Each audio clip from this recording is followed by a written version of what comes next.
Shout out kwa mademu wote wenye tunatakanga fine men with good money. Na sisi wenye hatuna lolote, mkiangalia kwa kibeti tuko na wanja na lipstick. Hey! Shout out kwa mademu wote wenye tukienda out, mtu anaweza fikiria si ndio tunalipa bill, juu tumeng'ara hata kushinda mwenye analipa bill na tuko very classy. Hey! Na tukiachiwa bill tunaweza ona moto. Woi. Shout out kwa mademu wote wenye hatunanga gari. Kazi yetu ni kupepea na eyelashes. Wakati wenzetu wanaendesha G-Wagon na V8. Oh Mungu. Kwani hao wanakuangalianga wapi wakiomba hata sisi tujaribu tuangalie hiyo side. Oh God.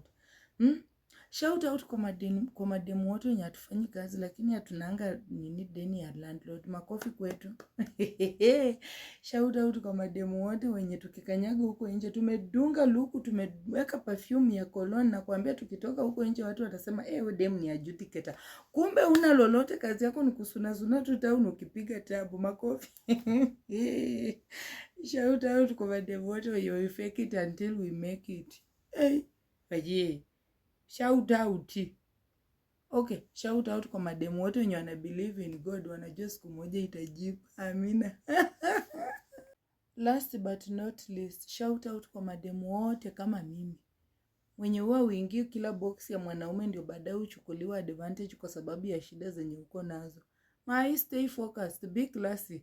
Makofi kwako. Hey.